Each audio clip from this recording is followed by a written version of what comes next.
The Sucker Punch, James Hadley Chase. Through the open window of the beach hut, Chad could see the gentle rolling surf and the wide stretch of sand, golden and hot in the sunshine. He could see the distant hills away to his right and the white curving road along which Larry would come. It was hot in the beach hut. The electric fan whirred busily, sending a current of air across Chad's glistening face. He had taken off his coat and had rolled up his sleeves. His thick, muscular arms rested on the table, and a cigarette burned unheeded between his strong fingers. He was big and powerful. Long hours in the summer sun had burned his complexion to the color of old mahogany. His compact, heavy-featured face, with its pencil-lined black mustache, its jutting, deeply dimpled chin, its strong, hard mouth, and the steady sea-green eyes, made him more than ordinarily handsome. He reached for the bottle of scotch he had set by the tape recorder and poured a stiff shot into the glass. He drank some of the whiskey, rolling it around in his mouth before swallowing it. Then he glanced at his wristwatch. The time was 20 minutes to 3. He had a clear 2.5 hours before Larry came. If he started dictating right away and kept at it, he could get his story on the tape in 2 hours and have half an hour in hand. Time enough. He drank a little more of the whiskey, then pushed back his chair and stood up, running his fingers through his thick black hair. Reluctantly, he forced himself to look at the divan bed that stood against the far wall. A brief patch of sunlight fell directly on the dead woman, who lay on her back on the bed. Her head and shoulders hung over the foot of the bed, out of his view. He was thankful for that. The swollen blue-black face, with its staring eyes and horribly enlarged tongue curling out of the gaping mouth, was something he never wanted to see again. He forced his eyes from her as he walked over to where he had left the heavy wrench he had taken from the toolbox of the car. He picked up the wrench and carried it to the table, setting it down within reach of his hand. He sat down again and lit another cigarette. For some moments he stared at the tape recorder while he made an effort to think what he was going to say, but his mind kept jumping across the room to the woman on the bed, seeing again the look of terror that had come into her eyes as his fingers sank into the soft flesh of her neck. "Well, come on," he said aloud, his voice harsh and angry. "Get her out of your mind. She's dead. You've got to think of yourself now. You're in a goddamn jam, and you've got to get out of it. Come on, get to work." He reached out and turned the starting switch of the tape recorder. The two spools began to revolve, and he leaned forward towards the microphone. He began to talk quickly, the words spilling out of his mouth, while the narrow tape moved unhurriedly from one spool to the other. "For the personal attention of District Attorney John Harrington," he said into the microphone.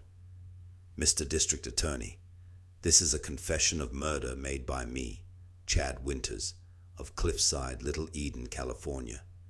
The date is 30th September. The time is 2:45 p.m. He paused to stare out at the golden sands and the blue Pacific as it rolled slowly and gently over the distant rocks. Then, hitching his chair closer to the table, he went on. "It would be simple enough to tell you about the killing, how I did it, and why Lieutenant Leggett didn't arrest me the moment he knew it was murder. But there is a lot more to it than that. I want you to have a clear and coherent story, so you will not only know how this thing began, but why it began, and why it had to end in murder. Have a little patience, Mr. District Attorney, and stay with me until you get the facts you are really interested in. I promise you, you won't be bored. Just relax and listen." Chapter 1. Way back in May of last year, I was sitting at my desk in the main office of the Pacific Banking Corporation, minding my own business and making out I was also minding the bank's business. At that time, I was assistant stock and security clerk, and I will put it on record here and now that I was never cut out for a bank clerk. Sitting at a desk all day, looking after other people's money, was my idea of hell. On this particular May morning, I had 5 letters in my billfold that had arrived by the morning's delivery. 4 of them were from tradesmen I owed money to, threatening to write to the bank uproot my debts, and the 5th was from a girl, telling me she was pregnant, and what was I going to do about it? I wasn't worried about the girl. I can always handle women, but the tradesmen were a problem. I had given them the old spiel so often, I knew it wouldn't work again. I had to dig up some money from somewhere, or I was going to get tossed out of the bank, and then the wolves would really move in. I wanted money badly, and it looked as if I would have to go to the Shylocks for it. I knew once I got into their clutches I was a dead duck, but the problem was urgent and my need was pressing. I was about to reach for the telephone book to hunt up Lowenstein's address when the intercom on my desk buzzed into life. "Winters," I said, making my voice sound alert and efficient. Even if I didn't do much work around the bank, I took care not to advertise the fact. "Oh, Mr. Winters, would you come to Mr. Sternwood's office, please?" That invitation meant trouble. Sternwood only saw members of the staff when he wanted to hand them a kick in the pants. Okay, I admit it. I was in a cold sweat, and my heart thumped unevenly. Had one of the sons of bitches I owed money to gone to Sternwood? Had that little tart Paula gone to him? Had I slipped up somewhere in my work? As I walked past the long row of desks toward Sternwood's office, the guys peeped at me. They knew where I was going. They were a smug, respectable lot. Most of them were married with a string of kids, and those who weren't were the kind who waited until Miss Wright came along. With the possible exception of Tom Leadbeater, none of the others approved of me. They didn't like the cut of my clothes, the way I fooled around with the prettier junior typists, nor the amount of work I did. Their disapproval stuck out like porcupine quills, and they were never friendly. Not that that was any skin off my nose. I had all the friends I wanted, and they weren't stiff-necked, tight-fisted jerks either. I rapped on the door of Sternwood's office, turned the doorknob, and walked in. Old Sternwood and my father had been lifelong friends. It had been Sternwood's idea that I should become a banker. I hadn't been consulted. My father had jumped at the suggestion, and I have been stuck with it ever since. I hadn't been in Sternwood's office since the day I had reported back to work after 5 years in the Army. He had been pretty chummy then. He had given me the returning hero, and you'll get every chance to make a big success kind of talk. He didn't look as if he were going to wrap his arms around me this time. "Come on in, Chad," he said, laying down a fistful of papers, "and sit down." I sat down, careful not to slouch. He pushed a gold cigarette box across the desk. We lit up in an impressive silence. Then he said, "How old are you, Chad?" 32, sir." "You've been with us 4 years since the war?" "Yes, sir." "And 3 years before the war?" "That is correct, sir." "Leadbeater has been with us for 5 years. How is it he is assistant manager while you're still at a desk?" "I guess he's got more on the ball than I have, sir," I said, because I was pretty sure that was the kind of answer he was wanting. He shook his head. "The reason is because he takes a keen interest in his work, and he puts his back into it, whereas you do as little as you possibly can." "That's not quite fair, sir," I began, but cut it short when I saw the look in his eyes. He could be a tough guy when he felt that way, and he seemed to be feeling that way right now. "I don't want excuses, Chad. I've seen your monthly reports, and I've been keeping a pretty close check on your work for the past few weeks. You're not working, and you're not interested in your department." My mouth suddenly turned dry. This was leading up to the gate, and I wasn't kidding myself I could get another bank job again. "If any other member of my staff acted as you've been acting, I should have got rid of him months ago. What's wrong, Chad? Don't you want to stay with us?" I didn't expect the sudden kindly tone, but I got the answer out quick enough. "Yes, sir. Of course I do. I guess I have been slack, and I'm sorry." If you'll overlook it this time, I'll see it doesn't happen again." Sternwood got up and began to pace around the room. "Your father and I were good friends. For his sake, I'm going to give you another chance. You're going to have a complete change of work." I began to breathe again. "Thank you, sir." "Don't be in too much of a hurry to thank me," Sternwood said, coming back to his desk and sitting down. "This is a special job, Chad, and unless you keep at it, it will rise up and smother you. It's not a job for idlers. Fall down on it, and you're out. I mean that. This is your last chance. To give you some encouragement, I'm raising you $150 from today. But make no mistake about it, you'll earn every cent." I was stiff in my chair by now. There could be only one job that would match up to that description, and that was the last job I wanted.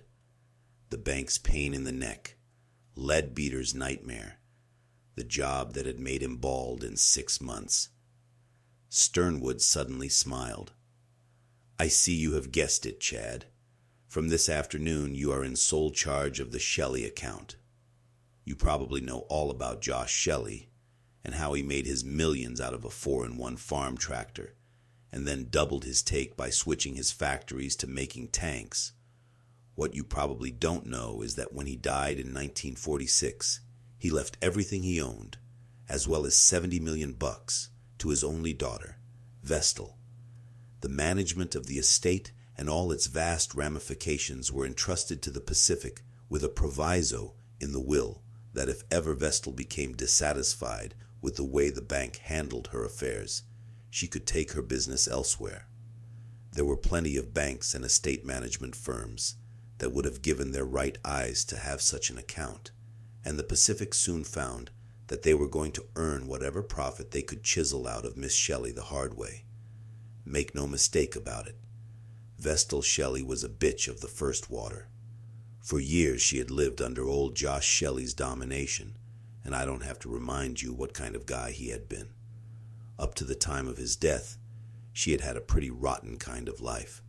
He kept her short of money, bullied her, didn't allow her any men friends, never threw a party for her.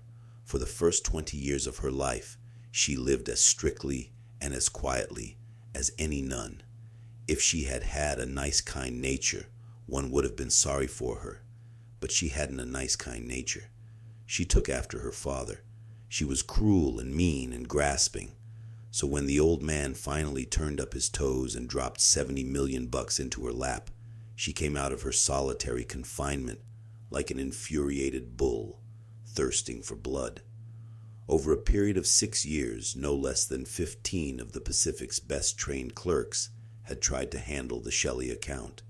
If they didn't throw in their hands from sheer despair, Vestal had them removed for incompetency. Leadbeater had survived longer than any of the others.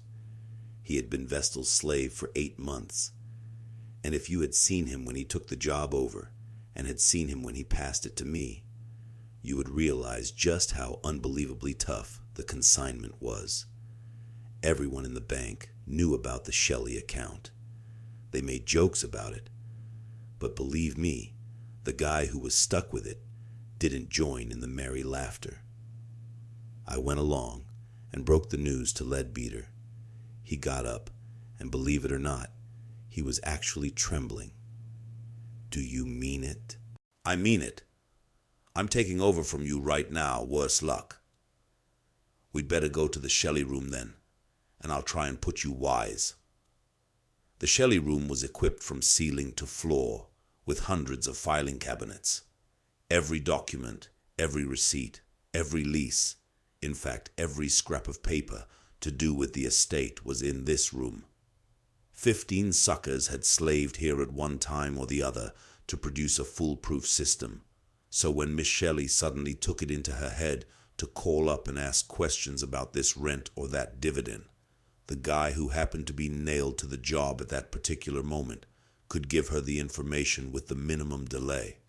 When Leadbeater started on file A, with every appearance of working his way through the works until he reached file Z, I stopped him. "Hey, wait a minute," I said, sitting on the desk. I don't want to know about all this junk, so let's skip it. He stared at me as if I had confessed to murdering my mother. But you've got to know it, he said, his voice shrill. These files are the foundation of the account. You don't know what you're saying. I was puzzled why he had turned his back on me while he was talking. You've got to know where to put your hands on things, he went on, and there was a sudden shake in his voice that startled me. You don't seem to realize the tremendous responsibilities that go with this account. Miss Shelley expects a very high standard of efficiency. The account is one of the largest in the country. It would never do to lose it. I lit a cigarette. Between you and me, it would be no skin off my nose if we did lose it, I said. If you or Sternwood expect me to have sleepless nights over it, you have another thing coming. He didn't say anything.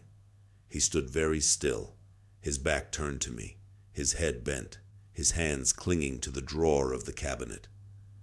I saw he was trembling. What's up, Tom? I said sharply. Don't you feel well? Then he did something I'll never forget as long as I live. Something that sent a cold chill washing up my spine. He lowered his face onto his hands and began to sob like a hysterical woman. What's the trouble, Tom? Here, sit down and take it easy. I got hold of him and led him to the desk chair and got him into it. He just sat there in a heap, his face in his hands, his breath coming in great rasping sobs. There was something so pathetic and defeated about him that instead of feeling contempt, I felt sorry and alarmed for him. This wasn't just spinelessness. He was a man at the end of his tether. Take it easy, I said, patting him on his shoulder. Relax, you big mutt. This is no way to behave. He took out his handkerchief and mopped his face. It was a gruesome sight to see the effort he was making to control himself. I'm sorry. I just don't know what got into me. I guess my nerves are shot, he said, and mopped his face again.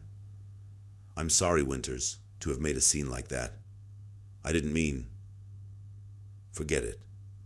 I sat on the desk. You look about all in. Have you been working too hard? Is that it? You don't know what she is like, he burst out suddenly. I've tried so hard to please her. I've slaved for her. I wanted to keep this job. Sternwood promised me a raise at the end of the year. My eldest kid is going to school, and the raise would have taken care of the extra expense. But Miss Shelley got to hear about the raise. She gets to hear about everything. She started picking on me. You don't know what I've been through this last month. And now it's over, without even a word from Sternwood. But why didn't she want you to have a raise? I asked, wondering if overwork had sent him nuts. You wait, he gasped. You're pretty confident now, but just wait. She doesn't like anyone to be happy. She doesn't want anyone to be successful. You may think you can handle her, but in a little while you'll find she's gaining control.